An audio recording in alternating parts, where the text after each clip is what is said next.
Hello friends, welcome it's David. Okay, so இப்போ வந்து நம்ம வந்து அரசியல் தான் பேச போகிறோம். அரசியல்னா ஃபுல்லி பாலிட்டிக்ஸ் கிடையாது. த ஒன் மேன், அந்த ஒன் மேனை பற்றி தான் நம்ம பேச போகிறோம். யார் அந்த ஒன் மேன்றது உங்களுக்கு ஆல்ரெடி தெரிஞ்சிருக்கும். Yes, it's Thalapathy new CM of Tamil Nadu. Okay, so அவரை பற்றி தான் பேச போகிறோம். எதுக்காக இவரை பற்றி நம்ம பேசணும்? நான் வந்து எனக்கு பிடிக்குன்றதுனால பேசுகிறேன். பட் நீங்கள் எதுக்கு இதை பார்க்கணும் அப்படின்னா, நம்ம வந்து இப்போ நீங்கள் வேறு பார்ட்டிஸாக கூட இருக்கலாம். அவர் வந்து நான் இவரை பிடிக்குமோ பிடிக்காதோ அப்படிலாம் தருவேன். அப்படின்னா இல்லாமல் எல்லாருக்குமே நம்ம லைஃப்பில் வந்து வின் பண்ணணும் அப்படின்ற வந்து ஒரு ஆம்பிஷன் இருக்கும். கண்டிப்பாக எல்லாருமே ஒரு இடத்துக்கு போகணும். இப்போ ஒர்க் பண்ணுறோன்னா மேனேஜர் ஆகணும், லீடு அந்த மாதிரி போவோம். இப்போ நீங்கள் வேறு பார்ட்டிஸில் இருக்கீங்கன்னா நீங்கள் அடுத்தடுத்து எம்எல்ஏ, எம்பி, கவுன்சிலர் அந்த மாதிரி உயர்ந்து போகணும். அப்போ வந்து நீங்கள் ஒரு லீடராக இருந்தீங்கன்னா தான் உங்களோட பிஹேவியர் வந்து மற்றவங்களோட தனிச்சு இருக்கும். ஓகேவா? ஸோ அந்த லீடராக இருக்கும்போது நீங்கள் எப்படி இருக்கணும், என்னென்னலாம் நீங்கள் இருக்கணுன்றது நமக்கு யாராவது சொன்னால் தான் நமக்கு தெரியும். ஏன்னா எல்லாமே நம்ம வெளியிலேருந்து கற்றுக்கிறது இல்லை, நம்மளாம் எக்ஸ்ப்ளோர் பண்ணி கற்றுக்கிறது தான். ஸோ இங்கே பார்த்தீங்கன்னா நம்ம தளபதியை பார்த்து என்னென்ன நம்ம லேர்ன் பண்ணிக்கலாம் அப்படின்றத ஒரு ஷார்ட் அண்ட் ஸ்வீட்டாக சொல்கிறதுக்கு தான் இந்த வீடியோ. ஓகேவா? ஃபஸ்ட்டு என்னன்னு பார்த்தீங்கன்னா பொறுமை. ஓகேவா? ஸோ பொறுமையாக இருக்கணும். ஸோ தளபதியை பார்த்தீங்கன்னா அவருக்கு மேலே எவ்வளவோ கேஸு, எவ்வளவோ பிரச்சனை, அவர் எவ்வளவோ அவதூறாக பேசினாலும் சரி, அவர் வந்து எல்லாத்துக்குமே ரியாக்ட் பண்ணல. அவர் பொறுமையாக இருந்தார். ஓகேவா? ஸோ அவர் வேர்ட் பேசுகிறதும் பார்த்தீங்கன்னா இவங்க வந்து இப்படி சொல்லிட்டாங்க அப்படின்னு அந்த வேர்டு அவங்க யார் சொன்னாங்களோ அந்த வார்த்தையை எடுத்து அதுக்கான ரிப்ளை அப்படி பண்ணல. அவர் வந்து அவரோட விஷனில் கிளியராக இருந்தார், பொறுமையாக இருந்தார், டக்குன்னு கோவப்படலை. பொறுமை இந்த சென்ஸ் நம்ம டக்குன்னு ரியாக்ட் பண்ணக்கூடாது, கோவப்படக்கூடாது. எதுக்கு நம்ம பண்ணணுமோ அதுக்கு தான் பண்ணணும். ஸோ எதுக்கு நம்ம ரியாக்ட் பண்ணணுன்றது எப்போ நமக்கு தெரியும்னா, நம்ம பொறுமையாக இருந்தால் தான் என்ன நம்மளை சுற்றி நடக்குதுன்னு நமக்கு தெரியும். அதில் எது நமக்கு தேவைன்னு தெரியும், எது தேவை இல்லைன்னு தெரியும். ஸோ தேவையில்லாதது ஃபஸ்ட்டு நமக்கு வரும்போது ரியாக்ட் பண்ணிட்டு வச்சுக்கோங்களேன். தேவையான டைமில் நம்ம ரியாக்ட் பண்ணும்போது அதுக்கு ஒரு யூஸ் இருக்காது. மற்றவங்க வந்து அட்டென்ஷன் தரமாட்டாங்க. ஓகேவா? ஸோ பொறுமைன்றது ரொம்ப முக்கியம். இவர் அந்த பொறுமையை ரொம்பவே ஃபாலோ பண்ணார். ஓகேவா? ரெண்டாவது விஷன்.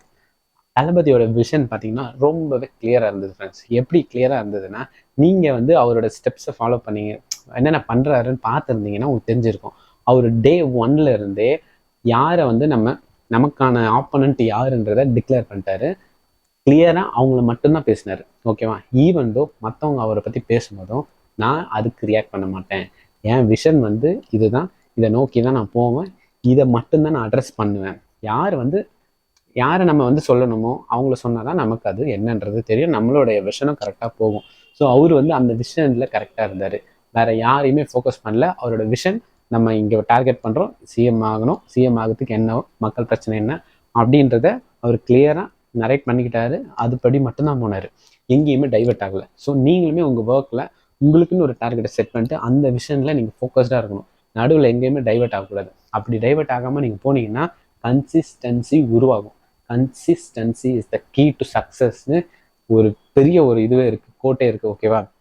ஸோ கன்சிஸ்டன்சி உங்களுக்கு உருவாகணும்னா விஷன் கிளியராக இருக்கணும். ஓகே, ஸோ இந்த விஷன்றதையும் நம்ம அவர்கிட்ட இருந்து லேர்ன் பண்ணிக்கலாம். நெக்ஸ்ட் பார்த்தீங்கன்னா அந்த வந்து அப்பியரன்ஸ், கெஸ்டரா அந்த மாதிரி சொல்லுவாங்க, கரெக்டாக ப்ரொனவுன்ஸ் பண்ணல. அப்பியரன்ஸ், நம்மளோட அப்பியரன்ஸ் வந்து ரொம்பவே இம்பார்ட்டண்ட்டாக இருக்கணும் ஃப்ரெண்ட்ஸ். இந்த சென்ஸ் நான் என்ன சொல்ல வரேன்னா, நம்ம தேவையில்லாத இடத்துலலாம் நம்மளோட அப்பியரன்ஸை நம்மளே வந்து ஷோ பண்ணிக்கூடாது. ஓகேவா? எங்கே நம்ம தேவையோ அங்கே தான் நம்ம அப்பியரே ஆகணும், நம்ம தெரியணும். ஓகேவா? நீங்கள் இதே மாதிரி தளபதி பார்த்தீங்கன்னா எல்லா இடத்துலையுமே அவரை நீங்கள் பார்க்கவே முடியாது. எங்கே தேவையோ அங்கே மட்டும்தான் இருப்பார். அதுவும் எவ்வளோ நேரம் இருக்கணுமோ அவ்வளோ நேரம் தான் இருப்பார். ஓகேவா? ஸோ இது காமனாக தளபதினு இல்லாமல் விவிஐபிஸ்லாம் பார்த்தீங்கன்னா ஏதாவது ஃபங்க்ஷன் வந்தால் கூட வருவாங்க, கொடுப்பாங்க, டக்குன்னு போயிடுவாங்க. ஏன்னா வந்து அவங்க வேறு எந்த ஒர்க்கும் இல்லைனாலுமே அவங்களுடைய டைம் லிமிட்டை அவங்க ரொம்பவே கம்மியாக வச்சுப்பாங்க பொது வெளியில். அப்போ தான் வந்து அவங்கள நம்ம பார்க்கும்போதே தெரியும் அவங்க வந்து ரொம்ப நேரம் இருக்க மாட்டாங்க, டக்குன்னு போயிடுவாங்கன்றதுனால அந்த இடத்துல இருக்கிற ஃபுல் ஆடியன்ஸ் பீப்புளோட அட்டென்ஷன் ஃபுல்லாக அவங்க மேலே தான் போகும். ஏன்னா அவங்க டக்குன்னு கிளம்பிடுவாங்க, அவங்க பார்க்குறதே அரிது, ரொம்ப ரேரு அப்படின்ற ஒரு இது வந்து அவங்களே இது பண்ணதுனால. So appearance is very important. அந்த மாதிரி தான் நமக்கு தேவையான இடத்துல மட்டும்தான் நம்மளோட அப்பியரன்ஸ் வந்து நம்ம அங்கே இருக்கணும்.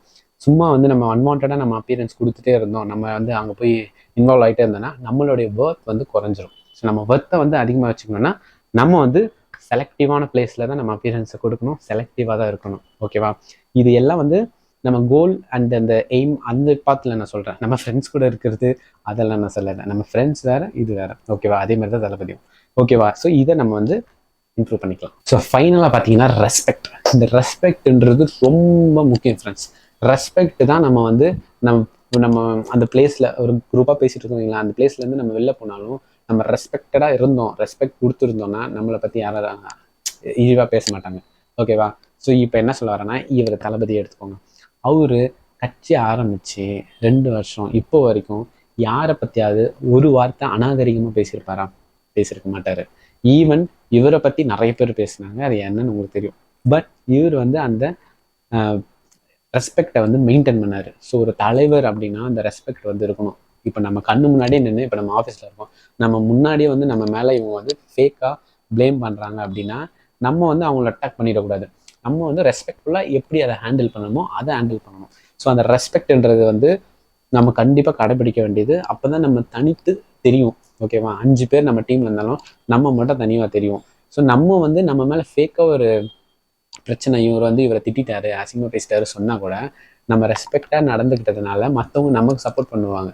இல்லை அவர் வந்து நல்ல பர்சன், இந்த மாதிரி வேர்ட்ஸில் அவர் யூஸ் பண்ண மாட்டார் அப்படின்னு. ஸோ ரெஸ்பெக்டை வந்து நீங்கள் எப்போவுமே ஃபாலோ பண்ணணும். நீங்கள் பேசுகிற வேர்டு எல்லாமே ரெஸ்பெக்ட்ஃபுல்லாக இருக்கணும். ஸோ இந்த மாதிரி இந்தந்த திங்ஸில் நான் அட்மையர் பண்ணது, அதை உங்களுக்கு ஷேர் பண்ணலாம் அப்படின்றதுனால சொல்கிறேன். ஓகே, ஸோ நம்ம வந்து தளபதி பிடிக்காதவங்க கூட இந்த வீடியோ பார்ப்பீங்க. உடனே நீங்கள் வந்து பேடாக திங்க் பண்ணக்கூடாது. நம்ம லைஃப்பில் இம்ப்ரூவ் ஆகிறதுக்கான ஒரு விஷயத்தை தான் நான் சொல்கிறேன். ஓகேவா? அதை நான் யார் இப்போ வந்து அவர் ஒரு பெரிய லீடராக இருக்கார். ஸோ அதனால் அவரை நான் ரெஃபரன்ஸ் எடுத்து உங்களுக்கு சொல்கிறேன், அவர் அதை எப்படி ஃபாலோ பண்ணுறாருன்னு. ஸோ நீங்களும் இந்த மாதிரி ஃபாலோ பண்ணிங்கன்னா கண்டிப்பாக உங்கள் லைஃப்பில் சக்ஸஸ் பண்ண முடியும். ஸோ அதுக்காக ஒரு நல்ல பாசிட்டிவிட்டிக்காக தான் நான் உங்களுக்கு இதை எடுத்து ஷேர் பண்ணுறேன். நீங்கள் ஏதோ நெகட்டிவாக எடுத்துகிட்டு கமெண்ட்ஸில் வந்து நெகட்டிவாக பேசாதீங்க. ஓகேவா?